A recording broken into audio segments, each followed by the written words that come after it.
بسم اللہ الرحمن الرحیم۔ میں اس وقت 3 دن کے دورہ پر ملیشیا میں ہوں، اور اس وقت ہم بیٹھے ہیں قاری عمر فاروق صاحب دامت برکاتہم کے پاس، ان کے گھر میں۔ قاری عمر فاروق صاحب کے والد محترم مولانا محمد صالح رحمہ اللہ تعالیٰ دارالعلوم دیوبند میں پڑھتے رہے، اور پھر جامعہ مظاہر العلوم سہارنپور سے دورہ حدیث کیا۔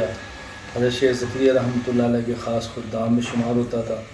اور 1951 میں دورہ کرنے کے بعد میانمار یعنی برما تشریف لائے،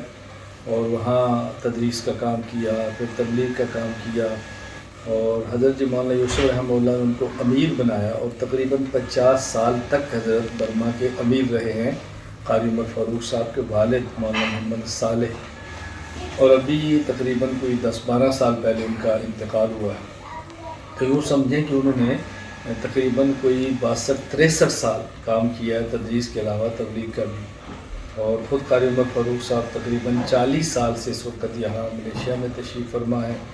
وفاق الحفاظ کے نام پہ آپ نے ایک وفاق بنایا ہے، اور قاری صاحب کے پاس پڑھ کر تو وہ جو لوگ کام کر رہے ہیں قراء حفاظ تقریباً 100 سے زائد ہم نے مدارس بنائے ہیں، تو اللہ تعالیٰ وہ کام دے رہا ہے۔ قاری عمر فاروق صاحب دامت برکاتہم میرا بہت اچھا تعلق ہے، مجھ سے بیعت بھی ہیں، میرے مجاز بھی ہیں،